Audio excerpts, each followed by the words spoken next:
maybe the biggest fear that they have to overcome is that sense that they'll be held accountable for the injustices.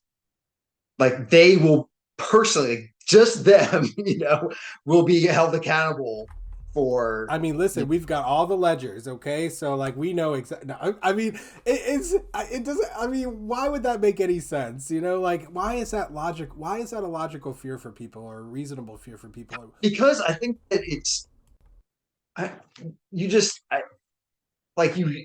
My only thinking is like looking at these programs, watching TV news and whatnot. It's like you even during the '90s, like you have these these shows where you know um, the a black actor gets pulled over by the police, and then um, he's telling everyone that this is the reality of what's happening, right? And this is like the '90s, right? So this is like edge, cutting stuff at the time, right?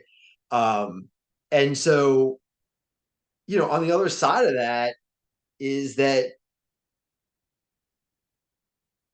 there is this anger that white people are doing this to him, right? And it's like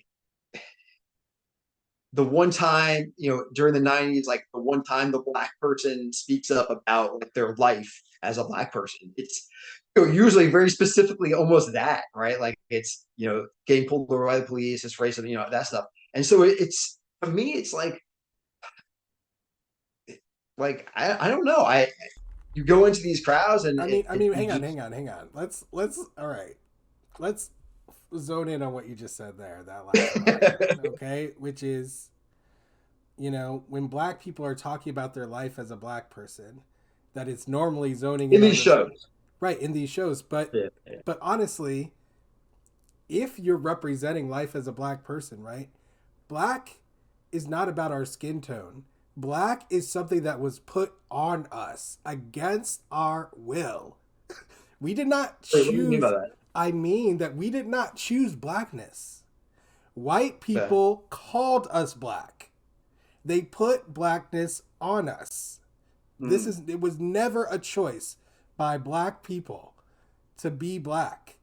So like it all stems from dehumanization. Like the identity of blackness. That's what it stems from. That's what it always has been. Like it has never been anything else. Everything that comes out of it is fruit of that poisonous tree. All of the culture, all of the hip hop that you grew up listening to, all of the stuff, it all comes from that. All of it. And so basically, if you're going to talk about life, living life as a black person, you're going to talk about being dehumanized, being controlled, being oppressed, because that's what it means. That is literally all it's ever meant. And um, I think a lot of people don't know that. A lot of people don't really think that. They see like, oh, black is cool. Like, oh, like some of the most famous people are black, and like they're entertainers, and they this and that, and like their clothes and their music and this and that. But ultimately, blackness as an identity is only exists because it was an oppressive category. It was created specifically to place a group of humans under as subhuman. That's the only reason it exists. And so everything that was born out of that was through survival of that, through perseverance and survival through that.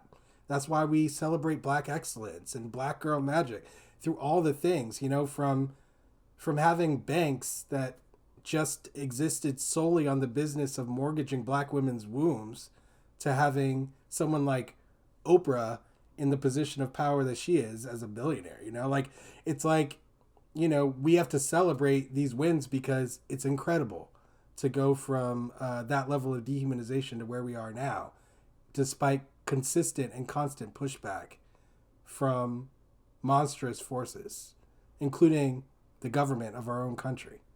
So that is like, to me, what encompasses blackness. I know that not everyone thinks of it the same way or conceptualizes it the same way, But ultimately, Mm. I think that what I said is objectively true about it.